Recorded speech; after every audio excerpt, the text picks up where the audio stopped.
Gracias por continuar con nosotros en el repaso y damos la bienvenida al doctor Zacarías Payano, un reconocido jurista que nos honra con su presencia en la noche de hoy. Así que, doctor, bienvenido a Repaso. Muchas gracias, Israel. Muy contento de estar contigo aquí.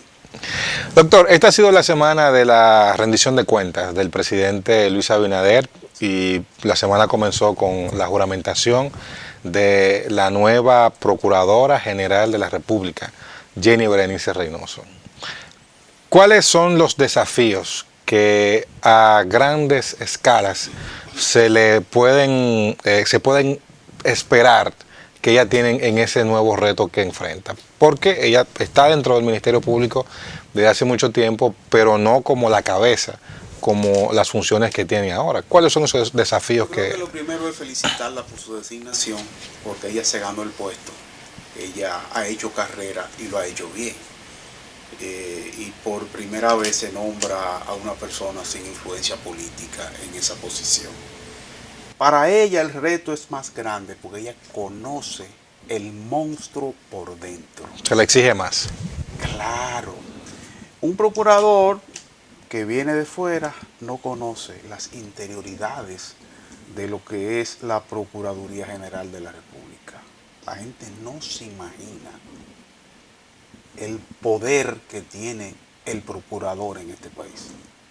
¿Qué tanto poder tiene? Aparte de hacer expedientes. Israel es casi un poder absoluto, porque el procurador es el jefe de la política criminal del país. La persecución de la criminalidad a todos los niveles. La policía auxilia al Ministerio Público. Ella es la jefa del Ministerio Público a nivel nacional.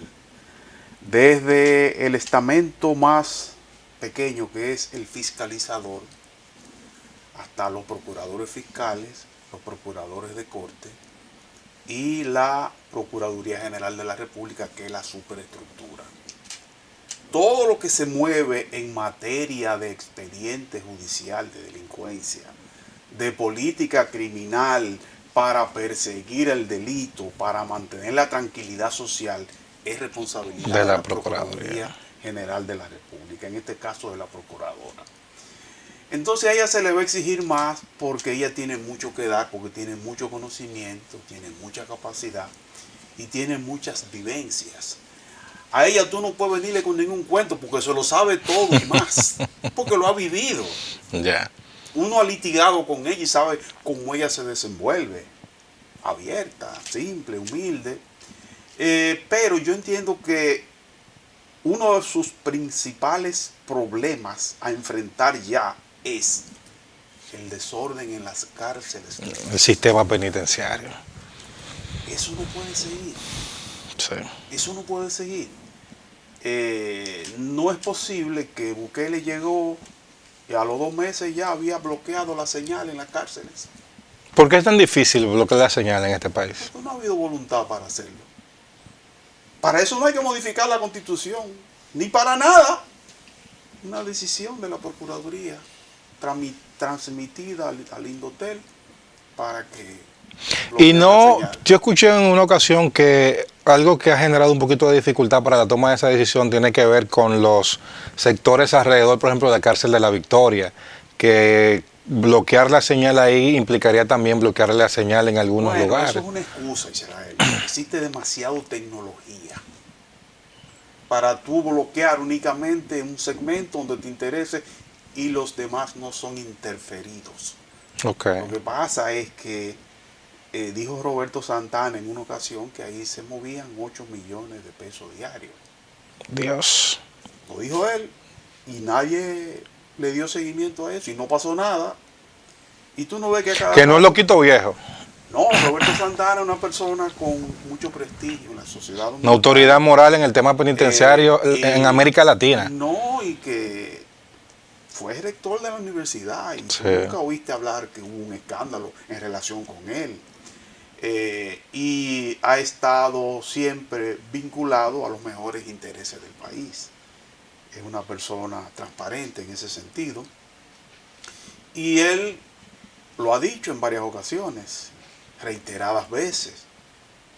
y no se toman medidas. Doctor, pero esto no sería un indicador de que hay cosas que, ok, sí, hay que mejorar, pero se le debe exigir un poquito más, porque estamos hablando de que Roberto Santana, que es una autoridad, ha puesto cifras, ha dicho lugar, ha denunciado un sistema de corrupción, sin embargo, no hemos visto mayores acciones que ese.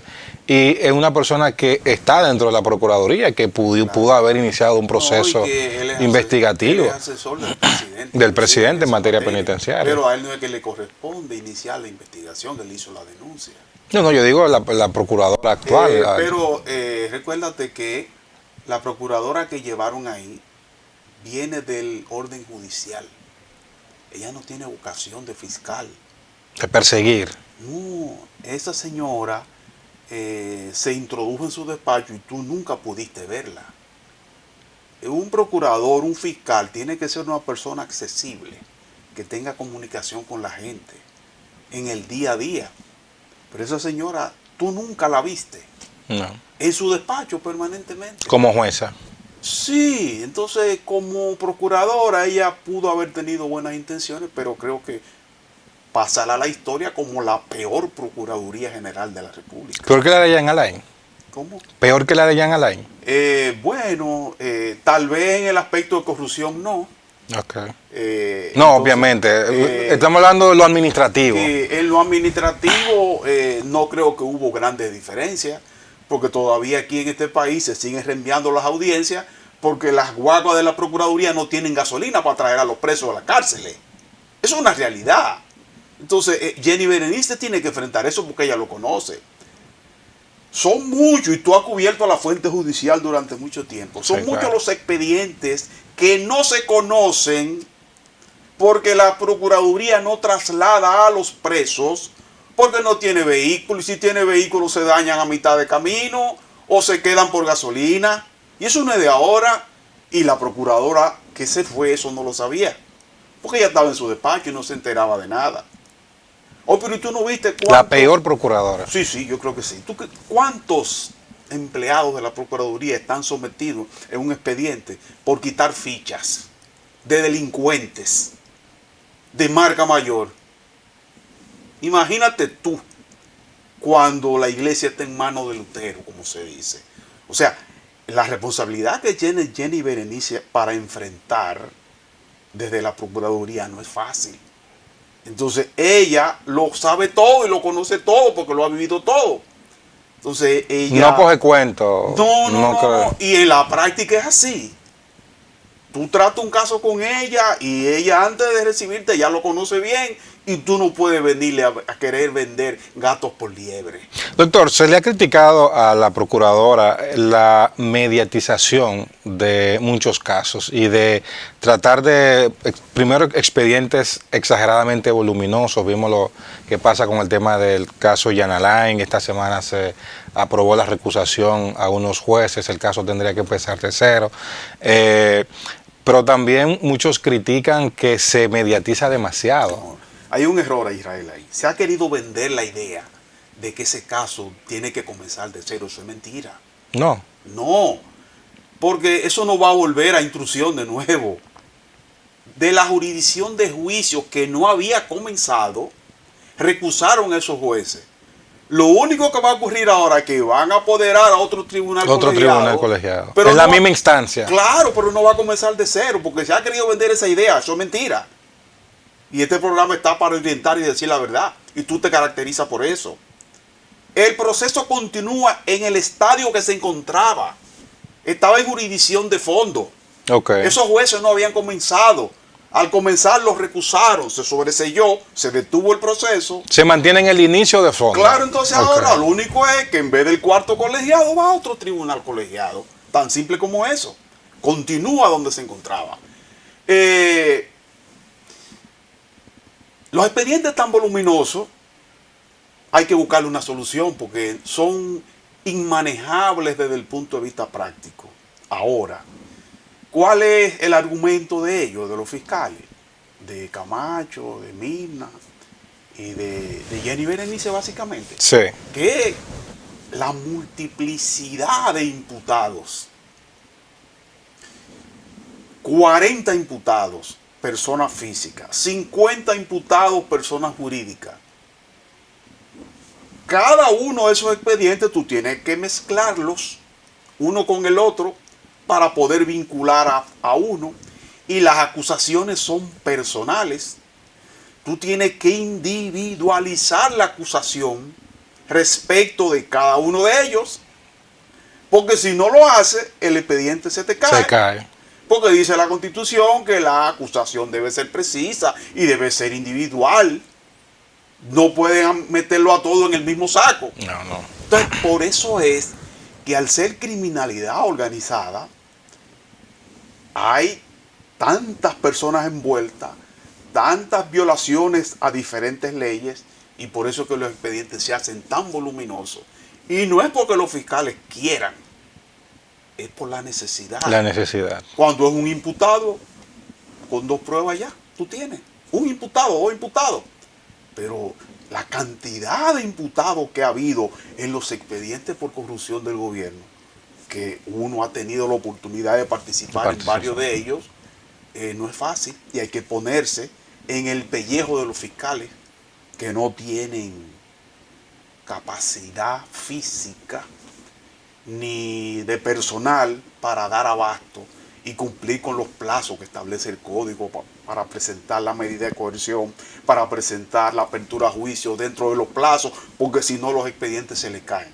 O sea, hay que ver las dos cosas. Cuando son pocas personas, necesariamente los expedientes van a ser menos voluminosos. Es más fácil, doctor. Pero cuando es tanta gente, Israel, obligatoriamente tienen que ser así. Se complica un poquito. Doctor, ¿qué tan satisfecho está usted con la política anticorrupción del gobierno? Yo estoy 100% insatisfecho. ¿Por qué?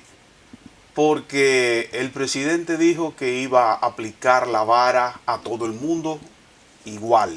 Sin embargo, no ha sido así. Porque ¿cuántos funcionarios del gobierno todavía no han presentado su declaración jurada? Y siguen en sus puestos y siguen cobrando. ¿Cuántas denuncias por corrupción aparecen todos los días? Y esas personas no las quitan, ni siquiera las suspenden y siguen en sus puestos. O sea, yo entiendo que tal vez desde el punto de vista de la independencia del Ministerio Público, que no se introdujo ninguna presión para que el Ministerio Público actuara, en ese sentido yo entiendo que sacaron un 100. Pero lo que es ya en la persecución, en el seguimiento a la corrupción del mismo gobierno, se han quemado, han sacado nota deficiente. Pero, ¿y no desdice esa independencia del Ministerio Público eso que usted dice? Que se ataca y se persigue y se investiga otros, pero los propios como que no son tan probos en esa materia. A pesar de que el código dice que el Ministerio Público, por el rumor público, tiene la potestad de iniciar una investigación, Sí. Pero quien tiene que someter los expedientes no son los fiscales, es la institución mencionada. Hay un departamento de ética gubernamental Que ha llevado 47 a la Procuradora, ha sometido 47 expedientes que duermen el sueño eterno. Entonces, falta personal, faltan fiscales, y eso es un tema que ella va a tener que resolver, porque los fiscales de persecución de la corrupción y de la Dirección General de Persecución no son suficientes. No, y deben ser bien especializados para perseguir. Tienen demasiado trabajo y no dan abasto a todos los casos que llegan allí todos los días. Y otra cosa, Israel, la justicia no puede hacerse por aclamación, y la justicia no puede hacerse tampoco con más prisa de la que establecen las mismas leyes. Exacto. Respecto de respetar los plazos. Porque si tú te llevas del cuento y porque apareció una declaración en los medios y tú vas inmediatamente a someter a alguien sin prueba, el expediente te cae. Sí. El tema que tú trataste hace un rato de publicitar los casos antes de llevarlo a los tribunales, yo entiendo que eso tiene que corregirse, porque hay una presunción de inocencia. Exacto. Todo el mundo se presume inocente hasta que en un tribunal, en un juicio oral, público y contradictorio, se determine lo contrario. Entonces, cuando tú primero invitas a la prensa para someter a alguien, ya todos los periódicos, toda la televisora, todos los medios disponibles en esta época lo publicitan y ya la gente lo ve como culpable. Y el expediente por WhatsApp antes de que Sin embargo, lo no tenga. es así. Yo entiendo que eso puede ella corregirlo y que los procesos por corrupción se traten como los procesos normales, que se conocen centenares de casos todos los días y la gente no se entera. Doctor, desde la oposición se dice que ha habido lawfare aquí. ¿Usted qué piensa? Dejar hacer. Los lawfare vendría siendo como los juicios, la politización de la justicia. Yo no creo, porque los jueces no se apoderan solos. A los jueces le llevan los expedientes. Sí. Entonces los jueces o condenan o descargan si no hubo prueba o si hubo prueba. Yo no creo que sea politizado la justicia. Bueno, si tú me dijeras que en el nombramiento de jueces se nombraron personas que no eran jueces, sino que venían de partidos políticos, pero una vez han llegado allí, entiendo que se han comportado como jueces. Doctor, esta modalidad de la selección de la procuradora a través del Consejo Nacional de la Magistratura, ¿cómo vio esta modificación constitucional? Eso no tiene sentido. Eso no tiene sentido. ¿Sigue todo igual? Pero claro que sí. Si tú ves el resultado de la recién designada, a unanimidad, porque el presidente la propuso. Hoy el presidente es un dios. El presidente no se equivoca. Él no tiene los mismos hábitos de los seres humanos normales. Pues él es normal también, igual que tú y yo. Y de los televidentes que nos están viendo en sus hogares. Anteriormente él lo hacía por decreto. Ahora él lo hace con el consenso de los demás miembros, que son subordinados, si se quiere, subalternos. Ah, no, porque al presidente no se le puede contradecir. ¿Quién ha dicho que no?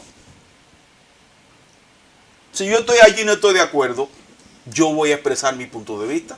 Sí, bueno, los opositores han dicho que la persona escogida reúne el perfil, pero no, las competencias. Eso está fuera de discusión, nadie cuestiona a Jenny Berenice para esa posición. La modalidad de lo que ustedes... Claro, lo que han hecho es alargar más y burocratizar más el proceso. Porque lo que te hace independiente no es quien te nombra. Eso tiene que ver con tus valores, con tu integridad, con tu formación. Si usted me nombra y usted me manda algo que no procede, yo tengo que justificarle a usted porque eso no procede. Y si procede y no es usted que me nombra y me lo manda un enemigo suyo, aunque sea su enemigo, procede. Ya. Entonces, no estoy de acuerdo. El presidente siempre va a seguir nombrando al procurador, pero ahora en segundo grado, para darle más burocracia. La antigua procuradora duró varios meses más allí, con una procuraduría prácticamente inoperante, estática, una España boba, esperando a la que llegaba. Entonces ahora esta pobre muchacha encuentra muchísimos problemas más allí trabajo que resolver, pero ella sabe muy bien hacer las cosas y comenzó siendo humilde en la práctica, porque dijo que no quería franqueadores. Ah, pero qué bien. Y eso yo entiendo que debe salir en primera plana de los principales periódicos del mundo, que es la primera vez que una funcionaria de su categoría dice que no necesita franqueadores. Qué bien, doctor, se nos termina el tiempo. Brevemente, su apreciación sobre la sentencia del TC sobre las candidaturas independientes. ¿Un paso de avance o un desatino? Eso no es un desatino, es un paso de avance, porque eso es acorde con la Constitución. La Constitución consagra la libertad de participación y la libertad de asociación. Entonces yo entiendo que eso es positivo. Perfecto. Señores, hemos tenido una interesantísima conversación con el doctor Zacarías Payano. El tiempo no da. Para la segunda vuelta. Para la segunda vuelta vamos a tener que tomar esa medida un poquito más de tiempo, porque son muchos los temas jurídicos y muy buena la mente que nos acompaña. Pero lo importante no es la cantidad, sino la calidad. Sí, muy bueno, doctor. Gracias por habernos acompañado y ustedes no se muevan, que todavía queda más del repaso.